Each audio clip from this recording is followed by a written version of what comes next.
Hello and welcome back to the Hoarders podcast. I'm Dave. Juan. And today we're going to be talking about a subject that's important, very important to both of us. Something we both very much enjoy, but also something we have a lot of opinions about. So we're going to be talking about Game of Thrones. The show, obviously, for anyone who hasn't seen it, you might want to skip. There's definitely going to be spoilers. If you haven't said it by now, you probably should go and watch it. But yeah, welcome. Hey everyone, it's me Dave, just cutting into the podcast for a second. This is editing me. I'm going back and getting the podcast ready to go. There's a couple of things I just wanted to touch on. One, the audio on this episode is not fantastic. I'm doing my best to figure that out, but it's not the best. Definitely worse than last time. We did have a lot of issues with the wind when we were recording, and the fan inside because of temperature, so unfortunately the audio is not so good. It'll definitely be better next time. We'll figure that out. I'll get that figured out. And the second point I did just want to touch, we will touch on this more at the end of the episode, but due to the nature of this, what we're discussing, this is probably going to be a 2 or a 3 part series of podcast episodes. So episode 2, episode 3, and probably episode 4 are going to be all Game of Thrones related.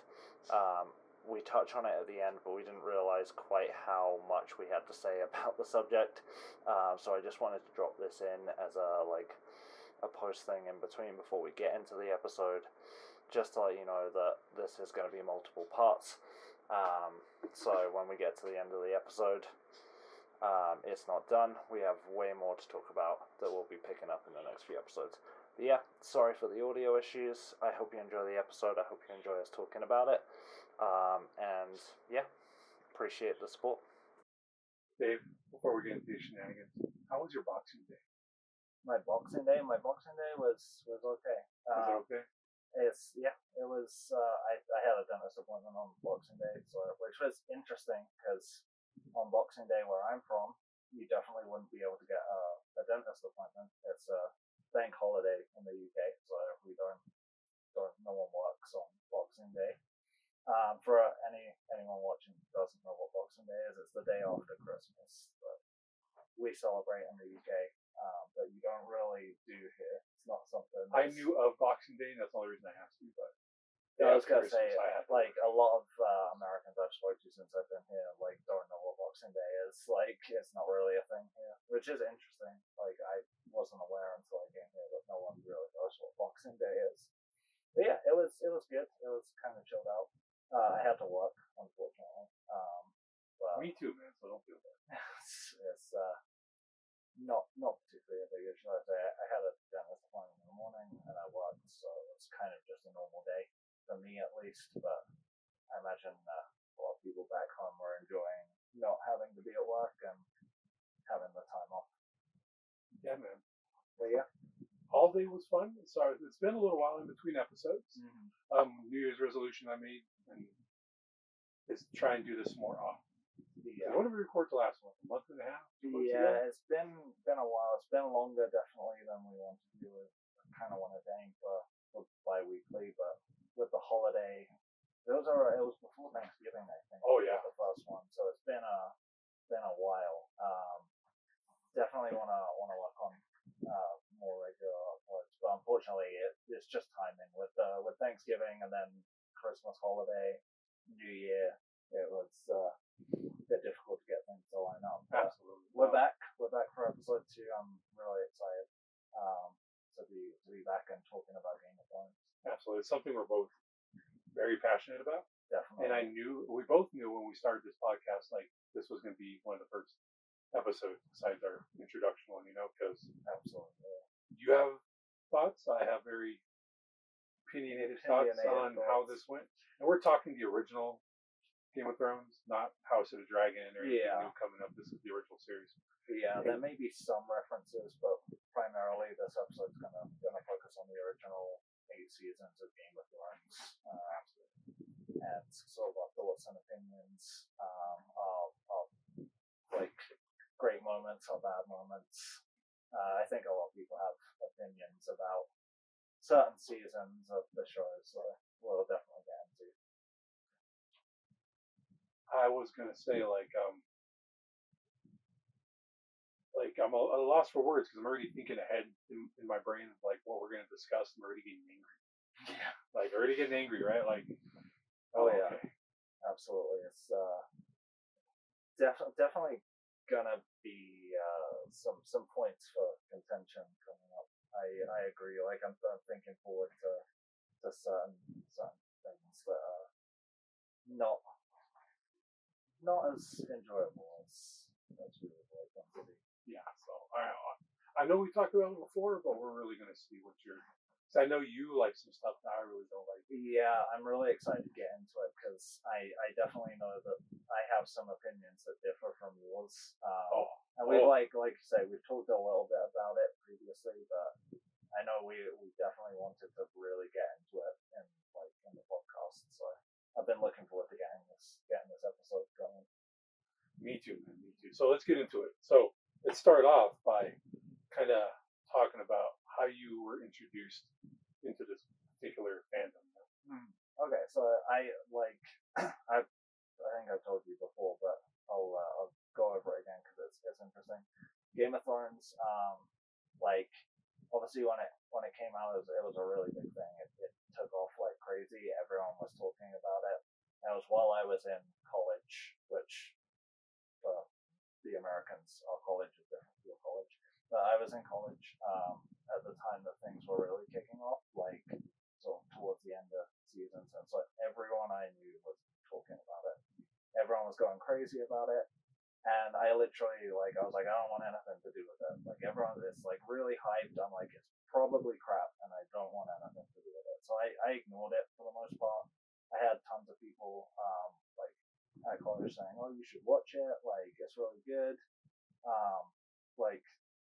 It's awesome. Give it a go." I'm like, nah. Like it's hyped up. I don't want anything to do with it. And I stuck with that opinion for a few years after I only watched it when shortly after I got together with my wife. She was like, "It's really good. You should watch it. Like you need to watch it. Like we'll watch it together. I want to watch it again. Like you should watch it." I'm like, fine. Like whatever. We'll watch it. And we started watching it together, and we didn't stop. Like from pretty much from season 1 all the way through to season 8, like I was hooked, and I understand the hype now, having watched it and going through it. And I kind of wish that I had watched it when people were telling me to watch it back when it was new and fresh, because like I now get like how exciting it must have been like week after week to watch and see everything unfold. But I couldn't stop watching it. It was every night we'd jump on a call and we'd screen share and watch. We were long distance at that point, so we would watch 2, 3, 4 episodes back to back, and I just kept coming back. Couldn't get enough of it, and we pretty much watched through the whole lot in 1 week, which is a bit of a contrast to you watching it because you watched it when it first came out, right? I did. So I was a late starter because it was something my mom of all people was watching. Interesting. And if anyone knows my mom's pretty conservative. Game of Thrones is pretty liberal with the cursing and the Chi-Chis and whatnot. Yeah, so and the content. and my mom's like, you should watch this. And I'm like, I don't want to watch anything you're watching, Mom. And then she was watching it one Sunday, and I said, I have to sit down. Like, oh, this is not the usual mom show, right? What is going on here? And started watching. I got absolutely hooked. Like, I could not get enough of it. And I didn't miss a single episode from the time I started watching it till it ended. Just to show you, like even with House of the Dragon, when my daughter was born, she was born, I believe, on a Saturday. And Game of Thrones comes views on Sundays. We watched that new episode in the hospital on Shay's laptop because we didn't want to miss it. Yeah. She's in her bed, I'm on this little crappy chair, baby's in her incubator, and we're watching Game of Thrones. So like we didn't want to watch it. We're both pretty big fans, and I cannot tell you how much I love the lore behind Game of Thrones. Like I love like Martin's come out and said like Tolkien was a big what's the word I'm looking for? Like, inspiration for him, So I love when authors go into lots of detail and like history and family trees and like things like that. I love all that stuff about Game of Thrones, and I love the books. I love like the comics, some of the toys. Like I have Game of Thrones trading cards. Like I love it all. Have you ever read the books? I haven't. I know you have, right? To a point. But here's the thing about the books that I find they're a really slow read.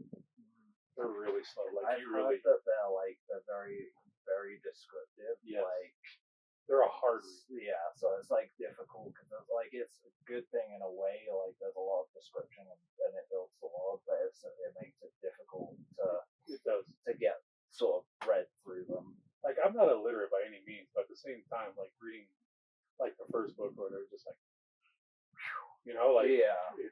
it's something I definitely like do want to read the books at some point, but it's something that like because I know it's going to be a tough read. It's something that I kind of haven't like. It's not at the forefront of my like priorities with what books I want to read at the moment. Yeah. Like, at some point I'll get to it because I have heard the books are really good, but it's just I've also heard they're a difficult read and it's a bit hard to get through. So yeah, they're a slog, man. They just kind of go on, and who knows if they'll ever be finished. That's the other thing as well. Is like I like book series that like are either finished already or I know like are gonna get finished, and there's the looming like it's taken this long to get the next book, and we don't know if it's ever gonna materialize. Like with George R. R. Martin, like he has to finish it. Like he's come out and said that if he dies, he's more than confident that his what do you call them? His helpers or whatever they're called, like can finish the books if he dies.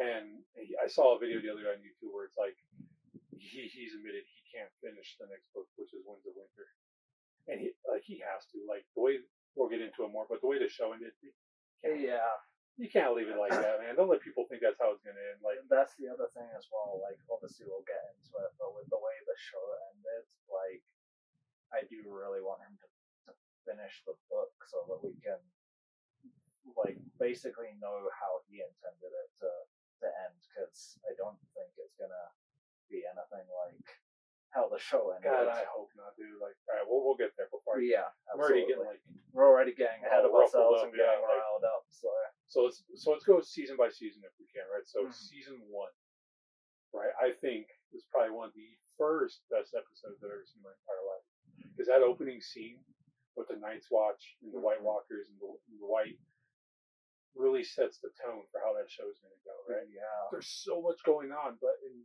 reality, the real threat was them, right? It was the Whites, right? So like, but not knowing that time and them getting up to that point, going really slow, it's kind of like, ooh, and the way season, the first episode starts off like, oh, this is going to be pretty badass, Yeah, I agree. Like that initial like opening scene with like they're obviously like up in the north, like the snow, like winter, and then the White Walkers, the Whites, and then like it sets that initial tone, but it doesn't immediately continue from there. Yes, which is really cool because it's like it from the get go, from day dot, they're like about. Sorry guys, we have a noisy chihuahua in here with us. We're trying to do something. You pick him up real quick. Sorry, audience. Hey, buddy. Come here. It's okay. Oh, a little bit of wind. Say hi to everybody. But yeah, like it sets up that like here's something to consider. Like this is a thing, but we're not gonna go into it right now. Like we're gonna get off on a story and sort of go down this other road. But like it's always there. And like obviously as the seasons go on, like it becomes a more prevalent thing. But like immediately from the get go, they're like, here's a thing to think about. And I love that it instantly gets you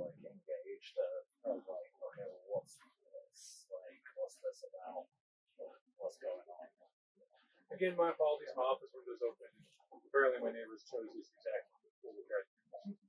So we'll give him a second. Yeah. That's what this guy is interested in. Oh, Wow. yeah. Oh boy. As yours. So yeah, that's kind of like thoughts like with the first episode, and then like moving into the first season, like you kind of step away from the White Walkers, the Whites, and then obviously like we find ourselves at Winterfell, and it starts to build from there. Oh, dude, the introduction of those characters in those first moments, like oh, King Robert's headed to the Winterfell, and then when he shows up with like Cersei and Jaime and the Hound and oh my goodness, and and Tyrion, and it's like so those are it's like characters like King Robert, like big tough guy, whatever. Those are my favorite types of characters, right? So just like him showing up as being like king and bossy, so I'm like, oh, this shows like and he's obnoxious. Yeah. Just a drunk, obnoxious old fat guy, and so yeah. With like okay, like why, like we're doing what I want, and it's like screw the rest of you. Like I can see that he's the king. He can literally do it. Yeah, it's like it really like sets the tone as well. Like I am the king, and I do what I want. Like like from the get go, and like you say, the introduction of all those characters. Like it's a lot of characters that all come in like all at the same time. But I think it's just like it's great like that we see all of those characters in Winterfell like right at the start, because like obviously we'll get to it, but Winterfell is an important place throughout the series, and ultimately an important place at the end of the series. I just really like the tie between like the start and the finish, with all these characters turn up at Winterfell at the start, and then albeit like not all of the same characters are still there at the end, but it's the same idea of like all the characters are then back at Winterfell at the end. Like I like how the start sort of ties. Yeah, it goes back. And then those first couple episodes in the first season to really set the tone of how certain characters are going to be. Like Tyrion, like he's that guy, like he's gonna bang whores and get drunk, like read some books, like. And then, like, it really sets the tone of who kind of person Joffrey's gonna be. Yeah. What a disgusting little monster he is, like. Yeah, it's really well set up at the start of like these characters of setting the tone of what they're like. And like obviously we see development of certain characters, because like Jaime's also like set up as a very like arrogant kind of like dislikable character, and Joffrey's obviously also a very arrogant, very asshole, dislikable character. But both of those characters develop in very different ways. And notice how they look. Like in the first episode, the Lannisters, as they should, are very blonde. Like super blonde. But as time goes on, they're still blonde, but the more dirty blonde. They're not, like they really tried to stick with like book descriptions. In the first episode, like of how their appearance is, And it's interesting you say that. I didn't think about it before, but like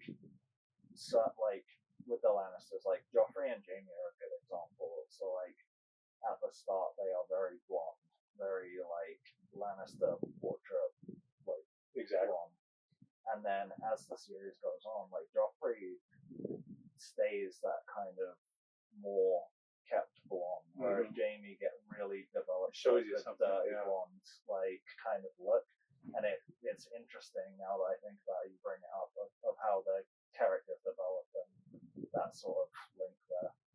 And like as we move forward through the season, like King Robert has asked Ned to go to King's Landing with him, right? To kind of be the hand of the king and help him govern well. He fucks and whores his ways to an early death, if you would put it, right? Like and Ned is just I don't want to go. But Ned is so honorable and just so committed to his word that like he feels an obligation to go. Yeah, that's the thing. And it sets the tone for how things Ned and the Starks as well. It's very like they are extremely honor bound people. Like, and even I forget who says it. Tyrion. I think Tyrion says, Starks don't fare well. in the South. In the South, because every time they head down there, shit happens. Shit goes wrong. Like shit hits the fan. Absolutely. And like the Starks end up in not great shape. But obviously it speaks to like Ned as a character where like he has like Catelyn saying like don't go, like I don't want you to go, and then you've got like Tyrion like Starks don't fare well in the south, like all these people sort of saying like this is probably not a good idea, but Ned's like it's my duty, like I've been asked, I have to go, you gotta go, and it sets up like this idea of like Ned being an extremely honorable person. And on the way to King's Landing, there's a very important scene that kind of, if you think about it, kind of sets up the lore of what's going to happen in the future, right? Because it's him and King Robert sitting out in the field, relaxing, having a snack, talking about their chicks that they had been with in the past. And then King Robert asks him, "Who is that chick? Your bastard mom?" And then he kind of, like thinking about it, like, oh, honorable Ned, and that's even mentioned in the later episodes. I think Robert says at that point, it's either at that point or a later point, like, Betsy, Betsy, like honorable Ned Stark, like bringing home the bastard, like it must have been a hell of a woman to make him, make honorable Ned forget Stark. his vows, that's the one. And then from there, like, oh, Ned, that's John, is bastard, right? Like, and then so it was at this point with myself, I was like, oh, what are you talking about? And then I used to watch a lot of YouTube on like Game of Thrones lore and stuff. And I forget the initials. It was Lyanna Stark was his sister. And there was like something plus L equals J, right? For who John's real father is, right? So we'll get into that, right? So and then and this is still season 1, so you're still wondering, because these books came out a long time ago, like way before the show ever did, And like, so that's what made it good too, is like, are they ever going to explore these ideas, like, And that's like something that I really loved, like about like watching through, which did fall off a little bit towards the end, but like in the early season 1 and 2 and 3, like they set up so many of these like points to expand on. Like there's so many little stories like between each character that you're like, that gets you thinking, because like from the get-go they're like, okay, Ned's honorable, but like he did this very not honorable thing, like what's that about? And like you've got all these like little sidelines. They really opened up a lot to like sort of talk back to and like explore. Absolutely, but at the same time, there's ideas they explored, they never came back. Yes, that's what I was going to say. The following point is, like they did very early, they built up a lot of these points to explore, but unfortunately, not all of those points ended up getting. And I can see that happening, especially with Game of Thrones, because there's so much in the books. There's so much, like, you have to really pick and choose which way you want to go, right? And at the end of the day, it's about audiences and money. Like, I do get it, because as well, like I feel like in the earlier seasons, like they had the ability to be ambitious. So they're like, okay, like let's put out all these ideas, and then as the seasons went on, they're like, okay, like it's now very difficult for us to tie up all of these ideas. Like we have all these things that we can explore, but we now have to pick what ones we actually want, because we've got a limited number of seasons. You've only got so many minutes in an episode. Like it can then become very difficult to explore like all of those ideas in detail, which it does suck. There are like points that I wish they had gone back to, like stuff that I thought about like in the earlier seasons, where I'm like, I wonder if that's going to become a thing, and then it doesn't really ever amount to anything. Like, oh, okay, well I guess that's not going to be a thing that's explained or whatever, but it's still good. I think it does unfortunately come down to sort of money, episodes, like all that kind of stuff. I guess if they had an unlimited budget with an unlimited amount of time and everything else, they'd be able to do a lot more. But I'm about 80% happy with what they used. It would have been like 100% if we'll get into those details. But, it really diminished my, God, right? Getting all huffy and puffy already. So I guess as we get further along, after they have a little picnic, they eventually end up in King's Landing, and then we get introduced to like John and Ned's brother. I forget Ned's brother's name. Oh, it's Benjamin. Benjamin, yeah, they're headed to the wall with Tyrion, and yes, we get introduced to the Night's Watch and what they're all about. You know, they're all criminals and murderers and rapists and burglars, you know, and they're there to defend the wall and from the horrible wildlands. Yeah, I think it's like I do like the concept of the Night's Watch as well. Like, obviously the Night's Watch is like farthest north that you can get. Like, it's just, as Tyrion put it, like the edge of the world. Yeah. But like I always found it interesting that like the Night's Watch is like the men, like to guard the realms of men, but it's your rapists, your criminals, like just all of the like the shit folk of society. Like, yep, look off up to the north where it's cold, and you defend us from the threats that lie beyond the wall. And like, it was just always very interesting to me. I'm like, you really want like your criminals and your like the lower, like shunned part of society being the ones responsible for protecting you from, obviously at the time of like the first couple of seasons, we only really know, like, we only really sort of get the wildlings as the threat from beyond the wall, but as stuff goes on, you discover like there's a much bigger threat beyond the wall. But it's also interesting, like, as the Night's Watch, with it being like predominantly made up of like criminals and just generally horrible, not great people, like the Brotherhood and the like coming together to defend that place, like the solidarity, I guess, is also really interesting.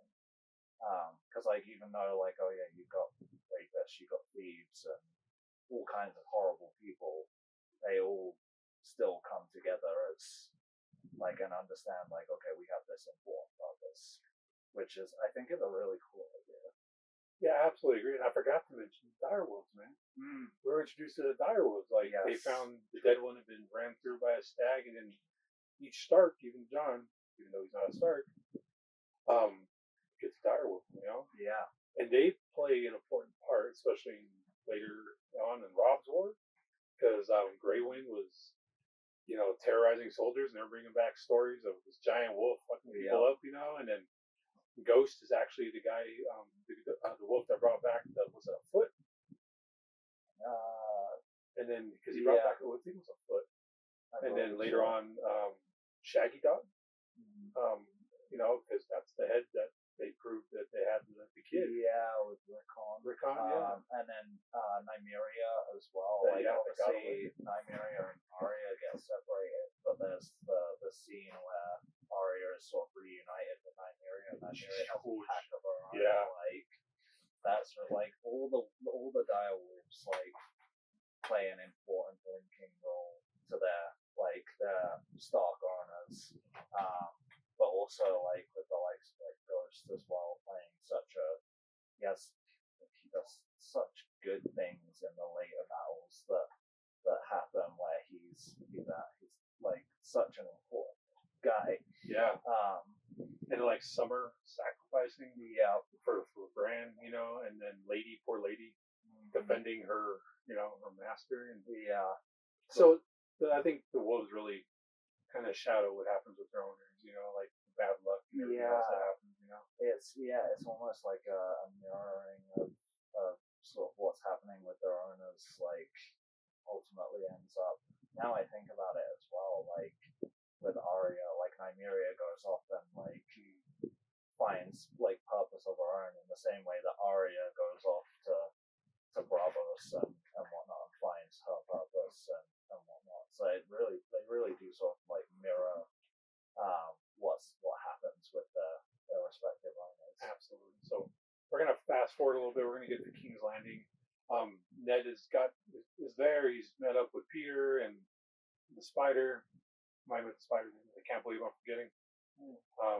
Varys. Jesus. Yes. I have animals named after characters. I can't remember. Sorry.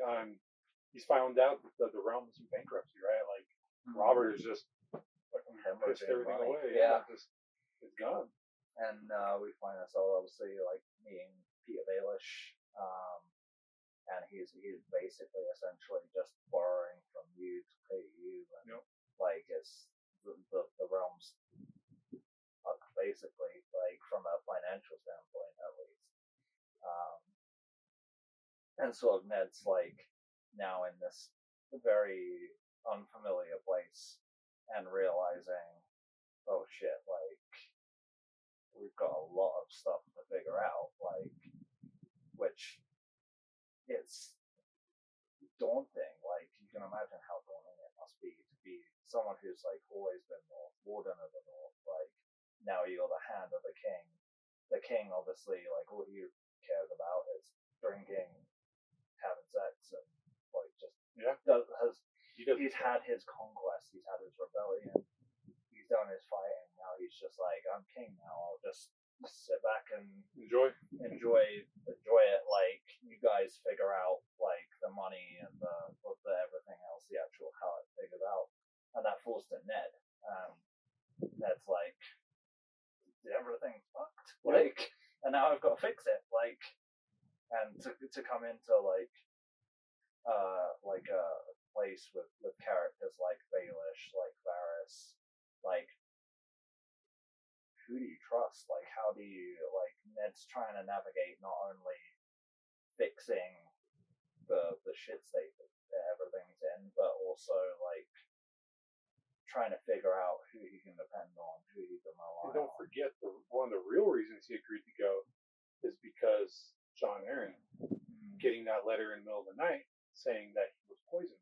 Yes. You know, so he's like, oh, that dude was like a dad to me. You know, after my dad was killed, he's like, all right, let's go find out. That honor. Yeah, like let's go find out what happened to him. This person's like an important figure in my life. Like I need to go and find out the truth of this. Like, which obviously doesn't end well, but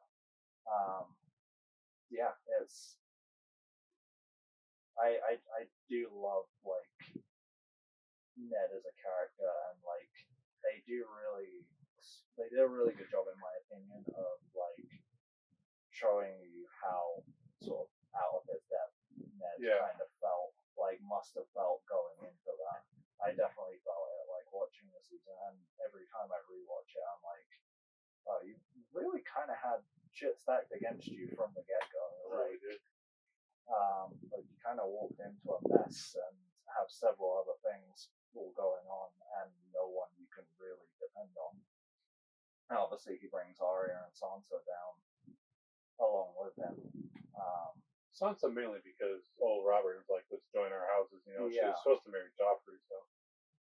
Yeah, unfortunately. But like obviously they both come down, and now they're also in that position of being completely out of what they're used to. And obviously Sansa initially is like very, very on board with I'm gonna marry the king, well the to-be king, and be the queen, and that's great, and I'm gonna have all his babies, and you quickly realize like that's probably not gonna be the best option for you. And then Arya's just from the get-go like doesn't really want anything to do with, like she's dumped in King's Landing where like all the royals are like the important people. It's very like go to court, be fancy, and she's just completely opposite of that. She's like, no, I want to fight with a sword and kick people's asses. So like Sansa really like embraces the, for one of a better word, like culture of King's Landing, whereas Arya is very much like, I don't like this, I don't want anything to do with this. So they get there, and then Robert throws them a tourney, right? Mm-hmm. And it introduces several characters, and one of them being my favorite character, the Mountain. He's 100% my favorite character. Interesting. Because he's just this giant, like indestructible, like guy, right? Like a brute, like brick wall. He's the only Game of Thrones Funko I own. The Mountain. That's true. I didn't notice that. Yep, that's the only one. He's my favorite character. Interesting. And then we also later on, in the same tourney, we get introduced to Loras. Yeah. Yep. And then we also, even though we saw Sandor later in the first episode, we get the real story of what happened, like with the hound and like holding his face to the fire when they're kids. Yeah, kind of sets the tone for sets the tone for his whole story, really, because why he hates his brother. Yeah, he hates his brother. He has this like, and ultimately, like, as we learn more as it goes on, but it sets the tone for, like, ultimately the Hound Sandor's entire like life is essentially dedicated to revenge. Yep. For like revenge on his brother. Yeah, and it eats away. Prevents him from having any type of happiness in life. Yeah, he avoids any sort of attachment or connection or even like emotion because he like my sibling did this to me, like, so like what is the point of emotions or happiness or anything, like if someone who's my own kin can cause me that kind of harm as a child, like it just sets him into this like fixed anger point. And while all these things are happening in King's Landing, all the way across the Narrow Sea, we get to see some Targaryens, right? We get to see Daenerys and her crazy brother Viserys. Viserys, yeah. And we also get introduced to Dothraki and Khal Drogo, right? So yeah, some important people coming up. Definitely some important people, and it's like I do love that. So like because we get introduced to them in season 1, like because the Targaryens are essentially gone, and then we get introduced to Viserys and Daenerys, like essentially the last remaining Targaryens. So we think at this point. And you're like, okay, so like there's still a couple of Targaryens, and it's almost the opposite situation to like the Starks that we were initially introduced to at the start, and it sort of sets that tone of like the cold and the fire, essentially, like the ice and fire. Again, like from the get go, like all in season 1, like that's set up.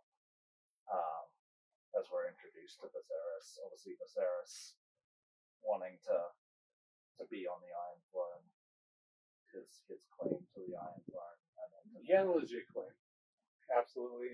Like he was absolutely crazy and psychotic. I read a thing too. The reason he was that way is because all the inbreeding that Targaryens did, like that's like the Mad King Aerys. Yeah, like they were just so inbred that they're just crazy. Yeah, and that's the thing is they touch on it later, but they mentioned the whole coin flip, like when a Targaryen's born, they flip a coin. Yeah, exactly. And it's like you're either mad or gay, and it's that coin flip that could go either way. And obviously, like we'll get into the later seasons, that concept develops a little bit more with Daenerys, but it's an interesting like concept to see because initially from the start as well, like Daenerys is very normal mind, for want of a better word, not crazy, whereas Viserys from the get go is you're like, okay, this guy's a psychopath, like he clearly is batshit and does not care about anyone else, his sister included. Like, and they have a scene too when we first meet him that if you look back on, you kind of realize something. So it's when she's taking a bath, and she's about to get in after what Viserys has told her, and she's like upset, and it's super hot, like when we're boiling, and the girl's like, "Don't get in there, it's hot," and she just kind of gets in. Yeah. When you first see that scene, you're just thinking, "Oh, she just handles heat." Yeah, or she's like she wants to feel the pain because she's upset. Like she's gonna be scarred or hurt or whatever, not knowing there's actually more magic involved, Yeah, and it was a direct nod to what happens later on as well. Yeah, like walking into the fire, and I can't remember whether it's season 1 or it might be season 2. But with the dragon eggs, when she initially like tries to put the dragon eggs in the like, because she picks it up, and she picks it up, and then the handmaid or whatever runs over and grabs it and burns her hands.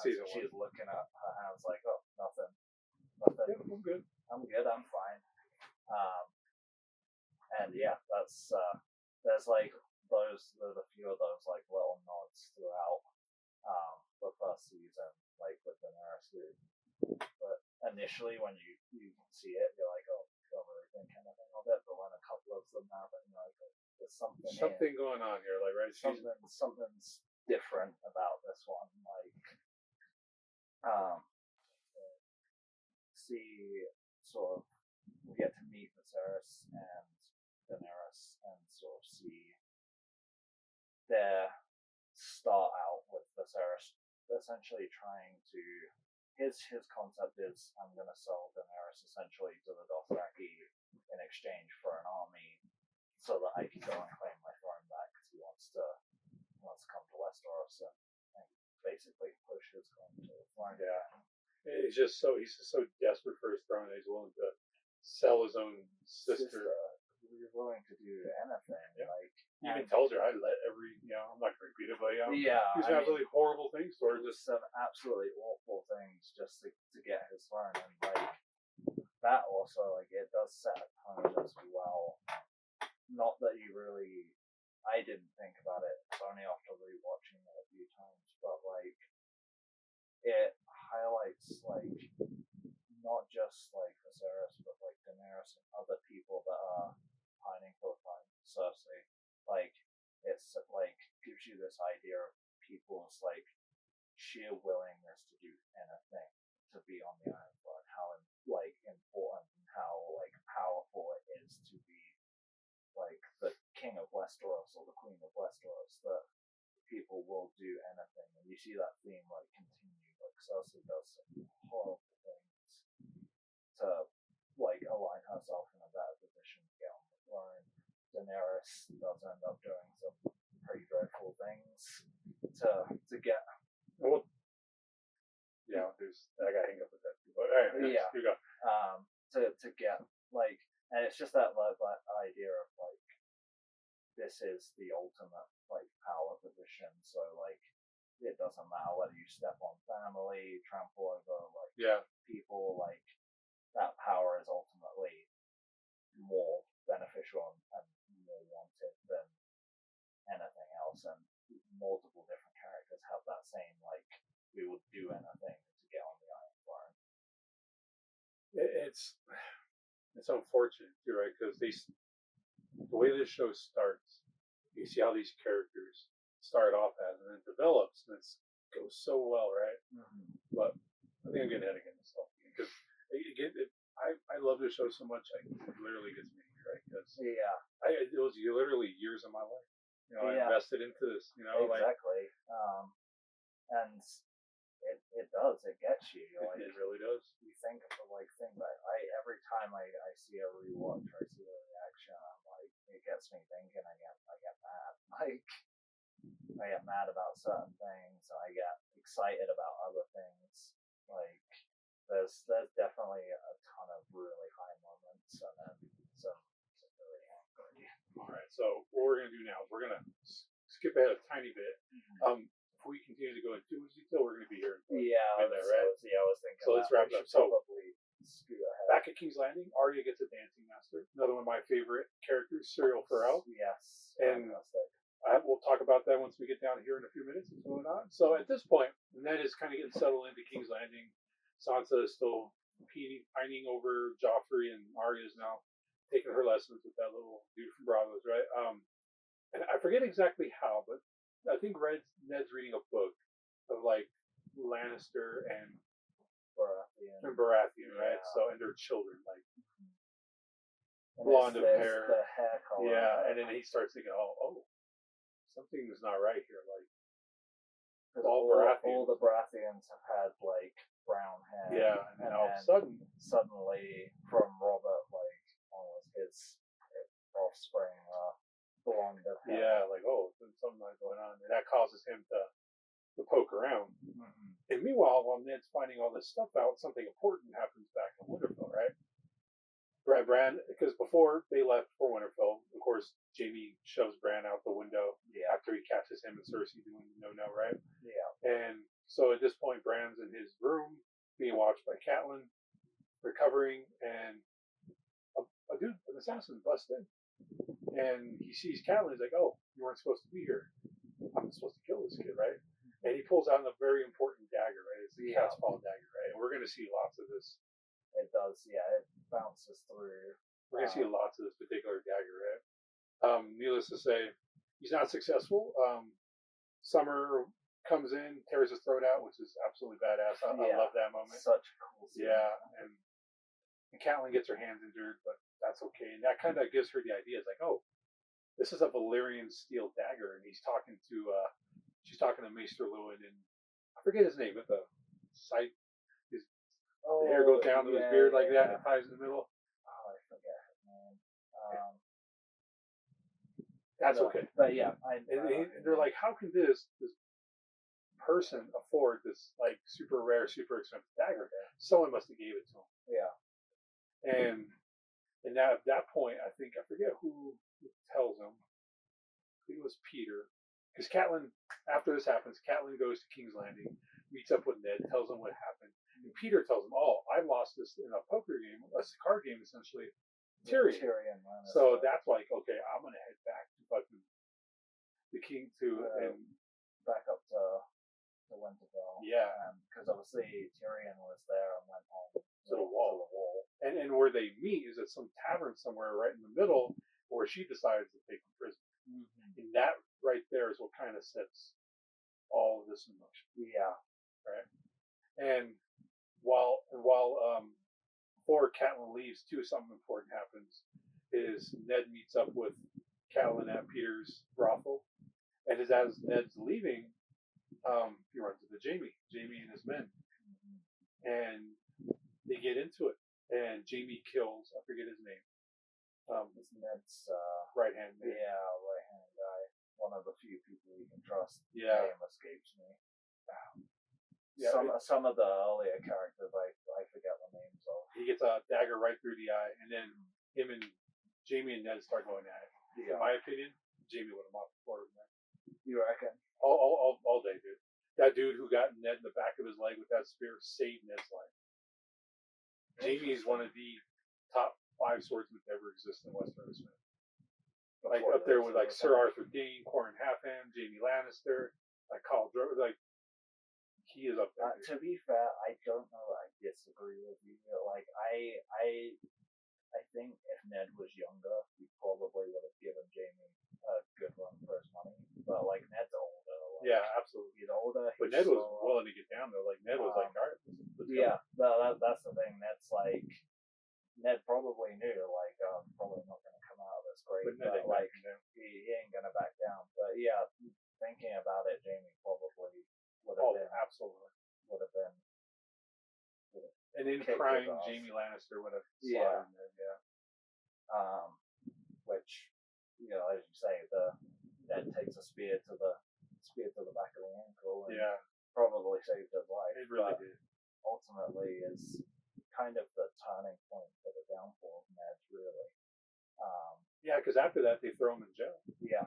And they tell him like, hey, if you want out of here, all you got to do is bend the knee, essentially, right? Yeah. Ned's so honorable that he's not willing to do it, you know. Like, he's obviously discovered this horrible sort of secret about the Baratheon. Even Varys comes to him in jail, like, what the fuck is wrong with you? Yeah. Why would you go poking around? Like, are you out of your mind with these people? And Ned's like, you're playing a dangerous game. Yeah. Like, but again, like Ned's got that honor about him. Like he has the true compass of like do what's right regardless of the consequences. Like this is not correct, so I need to bring it to light because no one else is gonna. And we also start to realize that that's what ultimately ended in Jon Arryn. Yeah. Talking because he found out the same and had the same mentality as Ned does. This isn't right. We need to do something about this. And they ended up getting him poisoned and dead. And then so while poor Ned is in the jail cell, over with Catelyn's side, she is decided to take Tyrion to the Eyrie, where her sister's at.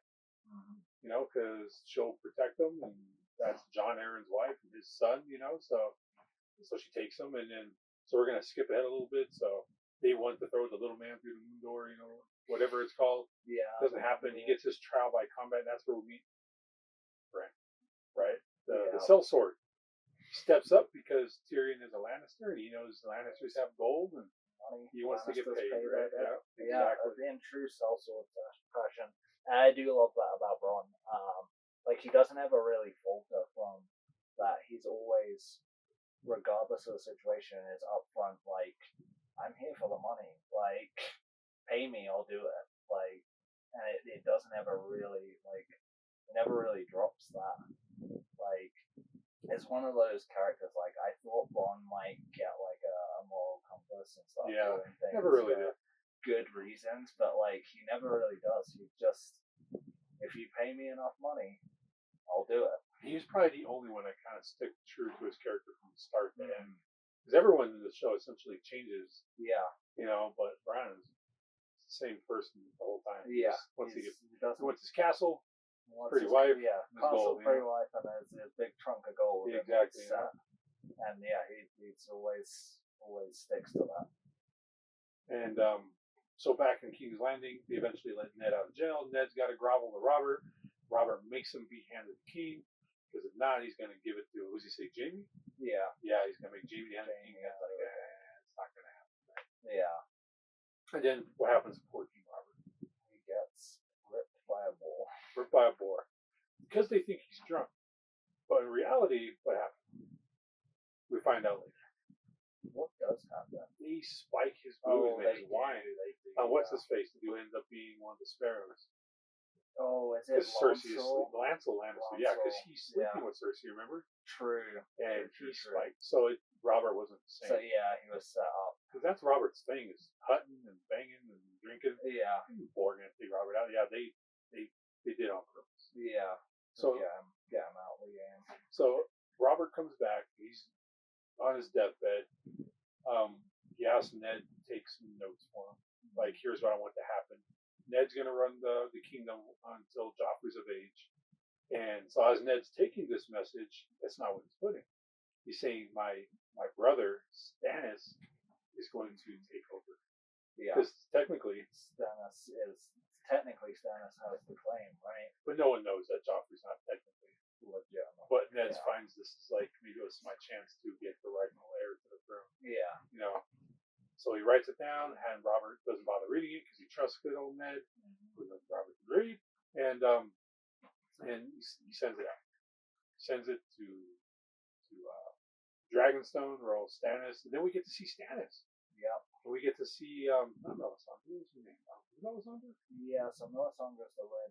The Red Priest. Yeah. So we get to see her first. We get to hear the Lord of Light, which also plays a huge factor in the Game of Thrones. Yeah. I don't mean to be Russian. Yeah, I know. I was thinking about it. It's yeah. So and then we finally get to see Stannis and him trying to practice, which is very important in my opinion. That they completely ignore what we talked about earlier, is the legend of the prince who was promised, Azor Ahai. Yeah. The flaming sword. God damn it! So like that was one thing. To me, that after watching all this Game of Thrones lore and watching the show, like, this is how it's gonna end, right? This is the end game. This is what's gonna happen. We'll come back to that, right? Stannis, Melisandre has Stannis believing he is Azor Ahai, the prince that was promised that he's going to have Lightbringer, the sword, and he's gonna be the one that leads against the darkness. Yeah, like the one that the Red Priestesses know is coming. That's what they're trying to prepare him for, right?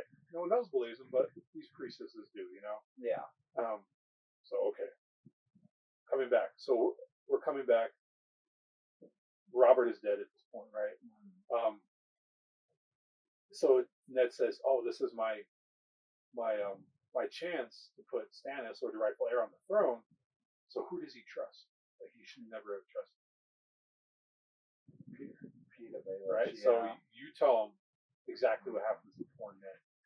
Yeah, so obviously trusting Peter Baelish, terrible idea. this ultimately ends in.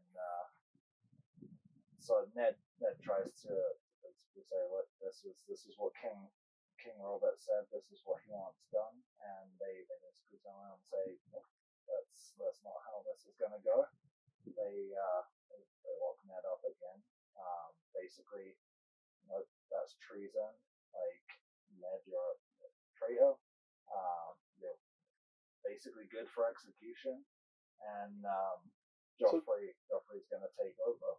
So that's where they were going to let Ned take the black, but Joffrey went off the hinges because at that point they had Tyrion. I forgot about and they didn't know Tyrion got away, so they were going to trade Ned for Tyrion, yeah. Right?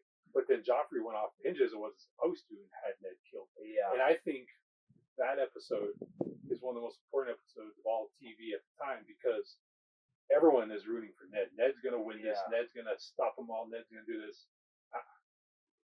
They killed Ned. I could not believe that shit. Yeah, because Joffrey went nuts. Like, especially as well, because he was like full primed.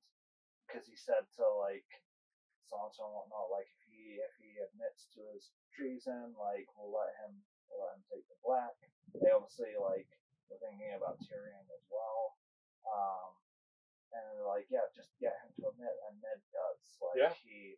Despite the fact that he's honorable Ned, he wasn't committing treason. He was truthful.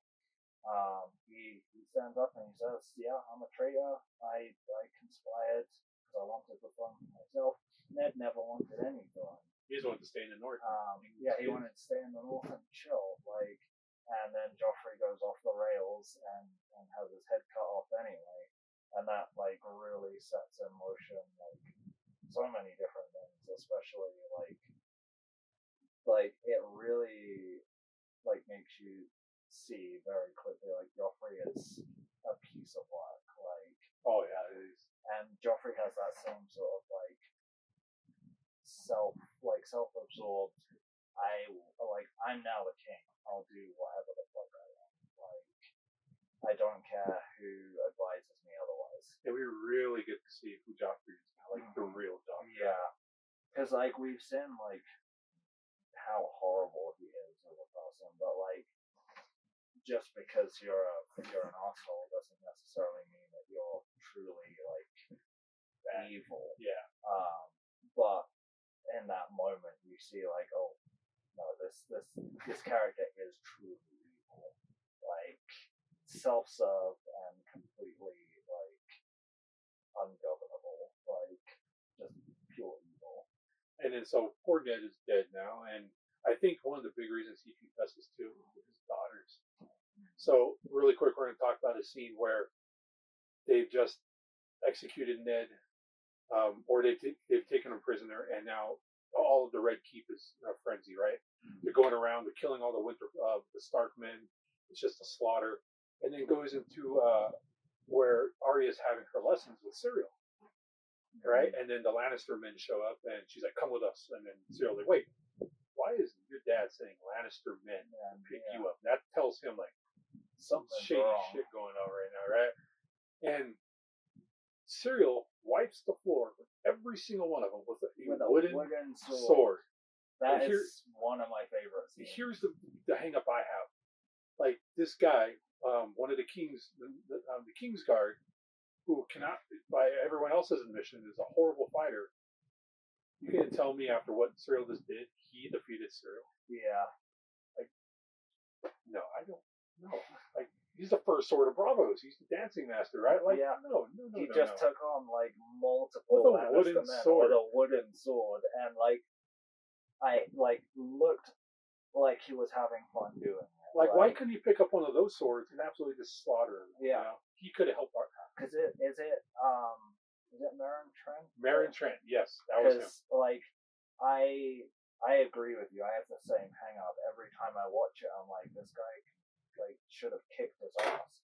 Yeah. But you obviously realize later that it becomes an important point for Arya, like that Meryn Trant killed Syrio. He ends up on the list. Because he ends up on the list. Yeah, and all right, I'm not going to get too much in that because we got more to do. But yeah, that's one of my huge things too. And there was always it's kind of jumping ahead a lot, but we're going to go back, is leading into the rumors of season 8, like, Serial's going to pop up. Like, I wasn't dead. You know, I always watch a lot of videos of, like, rumors and script leaks and things like that. And speculation. Yeah, like, did they see him on set? Oh, you know, because they'd see certain people, and it's like, oh, you know, like, yeah. But we'll come back to it. So, and then going back across the sea again, Daenerys gets married to Khal Drogo. We get introduced to Jorah Mormont, who is one of my favorite characters, that dude's badass, regardless of what he did. And yeah, he has a really good redemption arc, in my opinion. Yeah, I agree. Like, I don't dislike Jorah at all. I think he's a great character, and I do love his redemption arc. And him and Daenerys and Khal Drogo have kind of a rough go at first, until the prostitutes help her learn some techniques, you know. And now Khal Drogo loves her, and they're all in love, and she eats the horse heart, and she's going to give birth to the stallion that mounts the world. Yeah, you know, things are going well. Things are good. Things are going good, and great until they get the Dothraki, I think it's called, the Dothraki city, right? And they cannot shed blood in their city, so there's no weapons, right? No, And what is our good buddy Viserys decide? He decides that he's gonna, like, he gets mad because he's like, obviously he's in his mind, he's like, I've upheld my hand of the bargain. Like, because he's impatient. He's impatient as hell. He's like, where's my army? Where's my Iron Throne? Where's my crown? Like, I promised you my sister. You promised me Westeros. And obviously, like, I personally think it would have happened. Like, I don't think the Dothraki would have gone against their word, but they're also, like, the Dothraki are, like, we're strong people. We'll do things when we're ready. Like, we're going to enjoy what we're doing at the moment. And then obviously Viserys is very, like, I want it now. Yeah. Like, I'm a baby. I want it now. And the big reason, and even Ned and Robert talk about it, because Robert's like, well, I killed them all, but there's a couple that are still alive. Mm-hmm. And after they get married, they're talking about it, and, like, they're horse lords. They have never crossed the sea. They probably never will. So they were like, even if they had $1 million Dothraki, they're never going to make it across the water. Like, how are they supposed to get over here, right? And the Dothraki themselves refer to it as the poison water, the Black Sea. Like they weren't too worried about it, too. Yeah.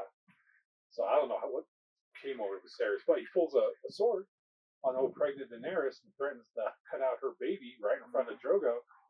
Big mistake. And Drogo, I guess, is really good at finding loopholes. Yeah, well, he doesn't draw blood. He does like, not. That's the thing. That's what I love about that scene. I absolutely adore that scene because he's like, Viserys is talking it up as well. He's like, I don't care. Like, I'll draw blood in your sacred. It's not my city. It's not. Yeah, I don't care. And Drogo, like, not only does he end him, but he ends him in such a badass way, but still in keeps with all of the rules. He doesn't shed blood. Like, we obviously see him boil the gold. He's like, you want your gold, you want your golden crown, like crown for a king. Yeah, and then pours the molten hot metal on his head, which obviously just melts and fries his brain. Yeah, like, that was amazing. Fairly quick, like, instant death, but no blood was drawn. Like, he hasn't spilled blood in the sacred city.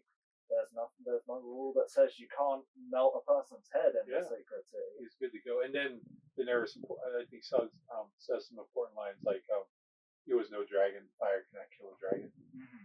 You know, like, yeah.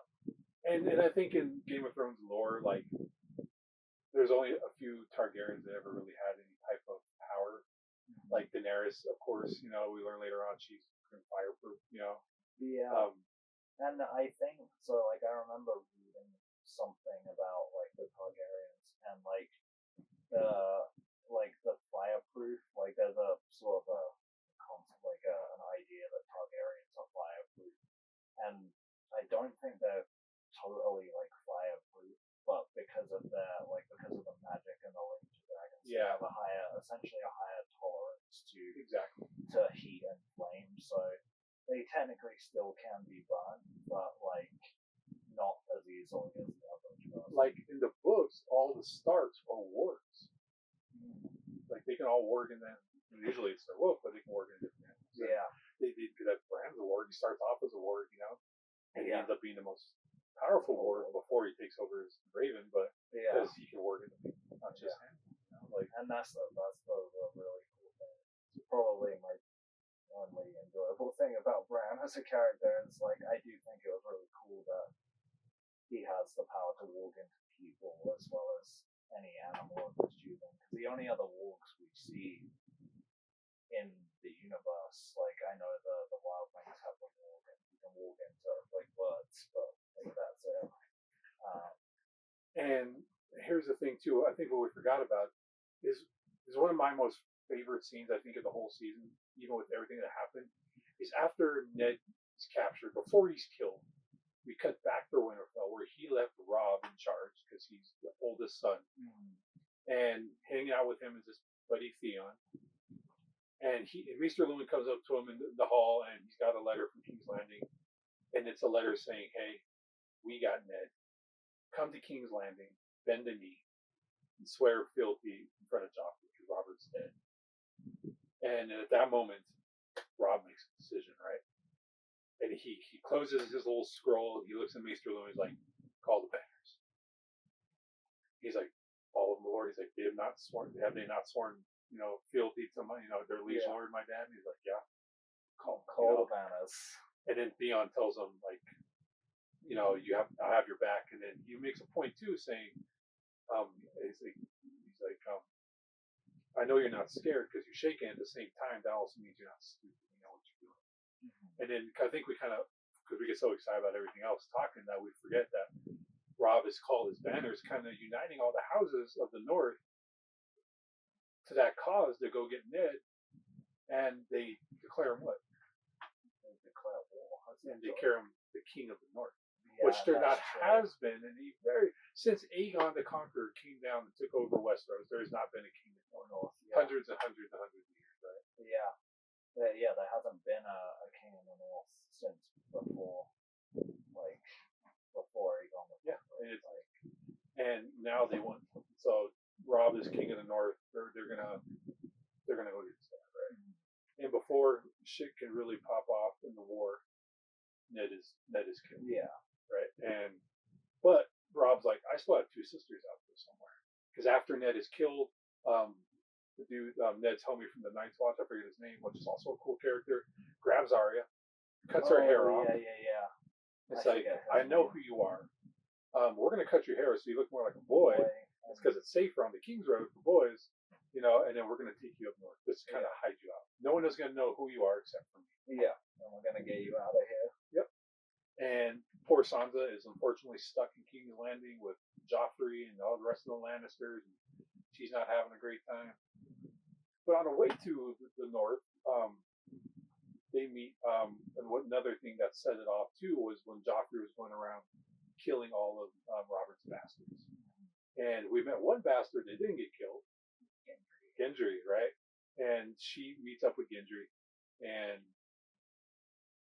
that kind of ends up a little weird too, right? Like it does. I don't hate it, but it's definitely interesting the way that goes. Yeah. It's weird how it goes, and we're gonna wrap it up a little bit. So we're gonna go back across the sea. Drogo is still terrorizing the countryside, doing what he does to get his men and his slaves and everything else. And there's at a point where they've just taken over this little whatever town, if you want to call it, and the men are after the women. And Daenerys pleads them, "Hey, stop them! Right? They don't deserve to stop them." So Drogo's like, "This is their right. They just got done conquering this town. They can take whatever they want. This is how we do it." But Drogo loves her so much, he tells them to stop. And then there's a particular Dothraki didn't agree with him and challenges them. And this always upsets me because this is how Drogo went out. I think he should have went out fighting, but whatever. Yeah. He gets like a gash in his giant peck, right? And ends up getting, essentially gets infected. And so here's my thing. I don't think it got infected. The witch who treated him did something to him. She did it on purpose, right? If you think about it, and you have to rewatch it a few times, you think he gets infected, and that's what really did him in. No, she did something to him. That's a valid point as well, especially like when I think about it, when you look at the kind of injuries that people sustain and survive, like Drogo, This like is Drogo, it should have been a flea bite. Like Yeah. he should have survived. Like yeah, it was a deep gash, but like other characters have survived worse. Jamie survives having his whole hand cut Yeah, off. like Like Ned took a spear through the freaking leg, you know, Yeah. and he was fine. Had a bit of a limp for a while, but he was okay. you know? yeah, and that's true. I reckon you're probably right on that because Yeah. that's the thing as well. Like if anyone was gonna die from like an infection, like Jamie when he gets his hand cut off and like It's just full of mud and and shit. shit, Yeah, like falls off his horse, like fucking dunk all kinds like that would get infected. Oh, yeah. like, without a doubt. And it did. And when they get to King's Landing after all that time, he says we got to burn out the. I forget how they call it. Like the poison or the. Yeah, it's like burn out the. I don't know. But It's it's okay. basically essentially. And he refuses milk of the poppy, and we'll come to it there in a sec, right? Yeah. And so Drogo gets sick. He falls off his horse, and they abandon him because a call that cannot ride is no call there, right? So they essentially leave a handful of Dothraki, Jorah, and Daenerys on the side of the road, and the witch is like, "Hey, I can fix him, but he's not going to be. He won't be the same." Yeah, and Daenerys is so desperate for this man she loves and grew to love after all that time that she's like, just do it. Even though Jorah's like, no, don't do it. That's bad news. She does it anyway. So essentially, and then they take his horse into the tent, and she goes in there, and she swaps her baby's life for Drogo's. So she loses the baby. She's no longer pregnant. And there's some black magic shit going on there. 'Cause you can hear it. Like, they don't show it, but you can hear all the weird noises. You hear the weird noises. And, the Dothraki that are still with her are, like, very wary. Because they're, like, black magic is big no-no. Yeah, it's a Dothraki. Like, and now we're getting really to see magic, right? We can kind of see at the very beginning of the season. They kind of hint at it here and there, especially with the White Walker. Yeah. After, comes back to life and tries to get Dior, and Dior gifts John, what's the sword's name? It's Longclaw. Longclaw, the Valyrian, his ancestral house sword, has the pommel changed from a bear to a wolf, and so we kind of see it there, but now we can really see it, like, this is how it's going to go, right? And it kind of, you see that magic, like, this is going to be a big element. And I wasn't expecting that, right? Like, I thought it was just going to be this medieval series with horses and sword fighting and things like that. I'm like, oh, dragons, like, shit, for real, right? So Drogo essentially, I don't know if he dies and did they burn him or did they burn him alive? She suffocates him, right? Yeah, she suffocates him first. Because he's just a vegetable at that point. He's brain dead. Like, and then to honor him, she puts the dragon eggs in his funeral pyre, and as it's burning, she walks into it. And then what happens, Dave? So she also, the good thing to know, she ties the witch to that pyre. Oh yes, well, yeah, she gets which is really cool. But she ties the witch to the pyre, and then she walks into the pyre, and everyone's staring at her.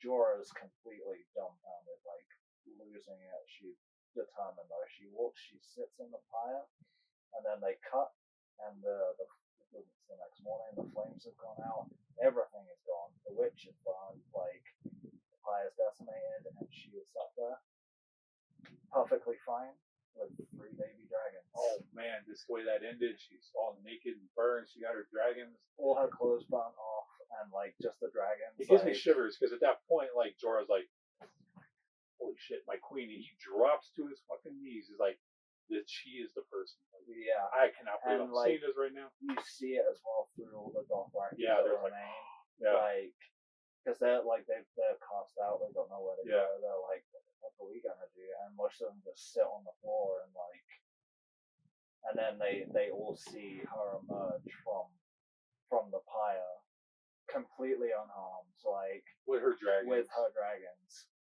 and like in that moment they all kneel and they're like, she's the one. She's like, we follow her. Still get the shivers, man. Yeah, chills. That ending to that season it gets me every time.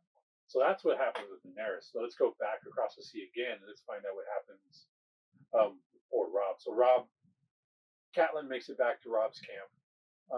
Robb finds out they've killed Ned. He's upset.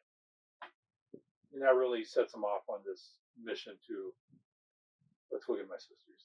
In the process of getting my sisters, let's kill all the Lannisters we possibly can, right?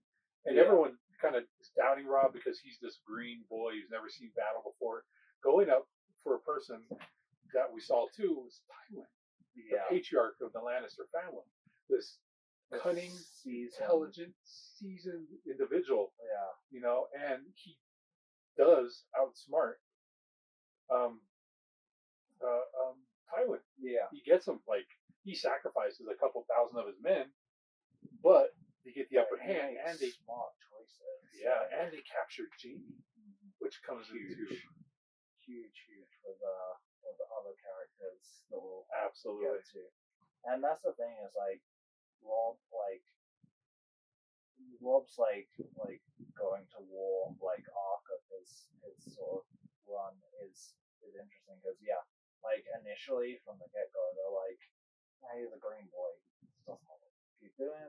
Exactly. And then he prevails and he prevails and he prevails. And Tywin says it a little bit later on. He's like, because they're like talking about Robb and they're like, oh, the lone wolf, blah blah blah, and like, yeah, he's fine. And Tywin's like, don't disrespect him. He's won like every conflict so far. Like, and I love that moment because like Tywin's like this. He's a big character. Like he's the head of the Lannister family, seasoned veteran. He knows war, but he respects Robb. He sees he's like, yes, you're my enemy. Ultimately, I want to kill you. That's my goal. But I can respect that you have come in with no battle experience, run circles around us, like made good decisions, and won every conflict. Like that deserves respect. He's smart enough not to underestimate them. Yeah. Just because he's this, don't like he's just, doing good, you know? Like just because he's like young and like not like hasn't been in very many battles, like don't underestimate him. Like he's doing good. So I think this should be a multiple part series. I was thinking that because we've been talking for a while now. It's only our first because we're very passionate about this, right? So I think we'll do this in a couple of parts. I think we were initially going to do a single episode. Oh, I don't think it's going to. We're going to be here forever. Happen. Where are we? Because we're already over an hour. It's going to take a while. It's going to take a while. But I think we should like sort of wrap things up here with maybe some thoughts about some of our favorite characters we've talked about so far, and then probably pick up where we left off in a follow-up episode. All right, you go first. Favorite character, man.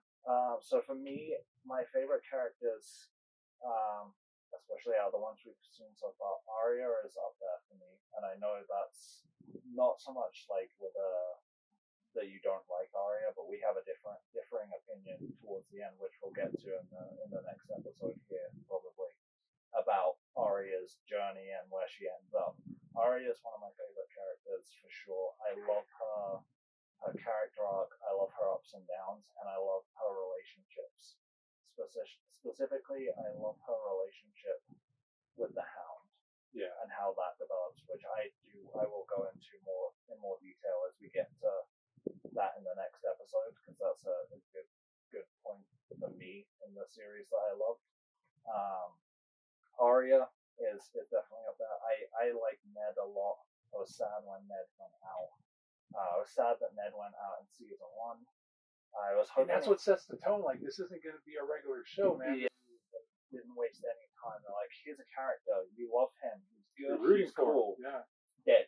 Like, and then like that sets the tone, and we'll talk about it more. But that happens a lot with characters, and it was one of those things that I think really made the show was any character you love could die at any point. Like, you could get attached to a character, they could be gone. Don't get attached to anyone because they're not going to last. Arya, Ned, I really love. I did like Khal Drogo, and I do like the Dothraki as a general thing. I love the horse lords kind of idea.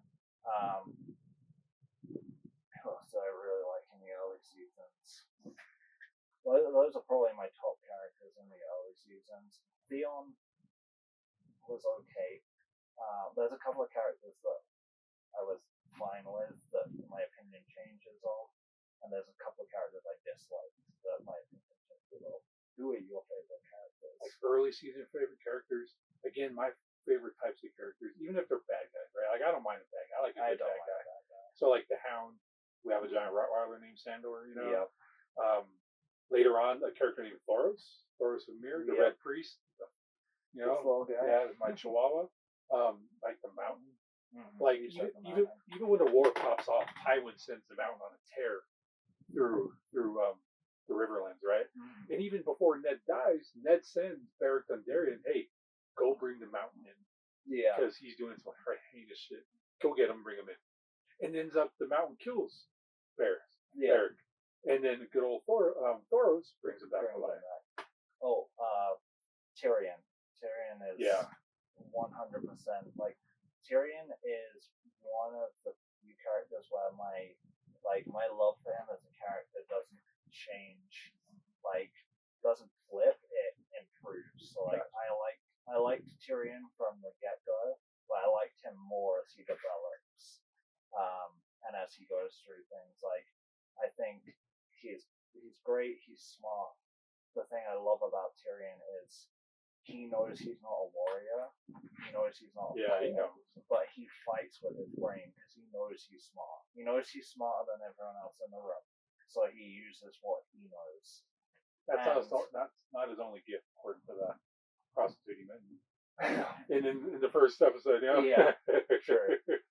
And to be fair, the scene that really like got me going on Tyrion as one of my favorite early characters is when he's at the wall and like pissing off the edge of the wall. Like it's stupid, but like he just would like he says, he's like, I've always wanted to piss off the edge of the world, and like if I was at a wall like that was, I don't know, like however many thousands of feet tall, like seems like a good idea to be too. Another one of my favorite characters is Jaime, only because he's this like legendary swordsman. That's one of my biggest regrets for the show is we never got to see Jaime be what Jaime's good at. We get brief glimpses of it with with Ned, and then with like Brienne of Tarth, like just little nuggets of him with a sword. And they do like they handicap him. Yeah. Like I get like it has to happen and whatnot, but like never see him fully unleash. Yeah, before he gets. And he's supposed to be one of the baddest asses, in all of Westeros. We never ever get to see that, and that's disappointing. Jaime is a character who, in the first couple of seasons, I really hated. I remember telling my wife we were watching it together. I'm like, this guy is an asshole. He's insufferable. Like he's arrogant, and I don't like him. Like I don't like him at all. And my wife said to me, like, cool, just wait. Yeah, and he's got a really good redemption. He's one of the characters that I went from really hating to absolutely loving by the end of it. Like his redemption arc is fantastic. The way he changes and the way his mentality changes towards things. Like he goes from being a very arrogant, self-centered person to being a person that cares, while still maintaining the main reason he's self-centered. Yeah. Which is really interesting to me because you see him develop feelings and caring for other characters, but ultimately his main drive through the whole series is obviously Cersei, and he doesn't ever really falter from that. Yeah. It comes back, but you see which is disappointing. Yeah, I would have liked him to stray away from Cersei personally, but you see him expand, like especially with Brienne, and then towards the end with like he tells Cersei like, "Fuck you, I'm going north to help them. We said we'd help them," and that moment I really love because he's like, it's a changing point. Season 1 Jaime wouldn't have said, "I said I'd help, fuck him." Yeah. Season 1 Jamie would have done that. He would have said, bollocks to you guys, fuck you all. Season 8 Jamie, he's like, we said we'd do a thing, so we're gonna go and do the thing. Like, I made a promise to help. I'm gonna help. And I love that development of him as a character. Yeah, those are my favorite types of characters. I like Varys just because he's sneaky and he's just all about the info and just doing what's best for the realm, you know. And Varys grows on me every time I rewatch. Like, he's one of those slow burn characters for me that I didn't really care for or care about on my first watch through, but every time I watch, I see something else that makes me think, you're not a bad person. Like, and he does have that, like, ultimately he is steadfast in his I want to do what's best for the realm like mentality. Whether his best interest is the realm and whoever is going to be the best for the realm he wants on the throne. Mm-hmm. Whether it's a Targaryen or a Stark or whoever, like he just wants what's best. Yeah, and it's like the more I see him, the more I'm like, when you learn about his backstory and where he comes from, like he honestly, like, he wasn't born noble, like he was made a eunuch. Yeah. Not like the more I watch and the more I like rewatch, he really represents the everyman. Like, he's like, I understand what the average people like want, need, or like have need for in a ruler, and that's my focus. That's what I want, because I was there. I was one of those people. I was fortunate enough to get into a position where I can potentially influence who has that impact, but I know what for want of a better term, lesser people need in a ruler, and I like that about him. Man, it's been a great talk. It has. We definitely should wrap this up. Yeah, I think we'll do it again. We'll just keep trucking along. Who knows? It might be a part 3 because it might. I think for the next one we should try and cram a few seasons in one episode instead of just one season. Yeah, I didn't anticipate. I just have a lot to say. Yeah, and I got a lot. I think we both have a lot. Like, with this show, it was a bit ambitious for us to think that we get it done in one, because we both have a lot of opinions and a lot to say, and there's a lot of material to cover. So it might end up being a 3-parter, which I'm fine with. I could talk about it all day, to be honest. I cannot wait to get this season. I cannot wait to get the season. There's so much to talk about. That might end up being an episode on its own. But I think we will wrap things up here for this episode. This will be episode 2 of the podcast. The next episode will follow on as well. We'll do the second part of this, and we'll see where we get with that. That'll probably be in a couple of weeks. We're going to try and stay true to a better schedule. Yeah. Now that the holidays and stuff are over. Yeah, now that we're clear of anything sort of getting in the way, we should be able to stick a bit more rigidly to the schedule. And yeah, we'll really look forward to talking more about it. That was fun. It was so much fun. Like I say, I could talk for hours about it. Oh, but yeah, thanks for tuning in. Hopefully you guys want to jump in for the next episode. We have a hell of a lot more to say. And to our 8 subscribers, I appreciate it. Yeah. I wasn't even expecting 1 subscriber besides my wife. But yeah, thank you. Thank you so much. And we'll catch you in the next one. Bye.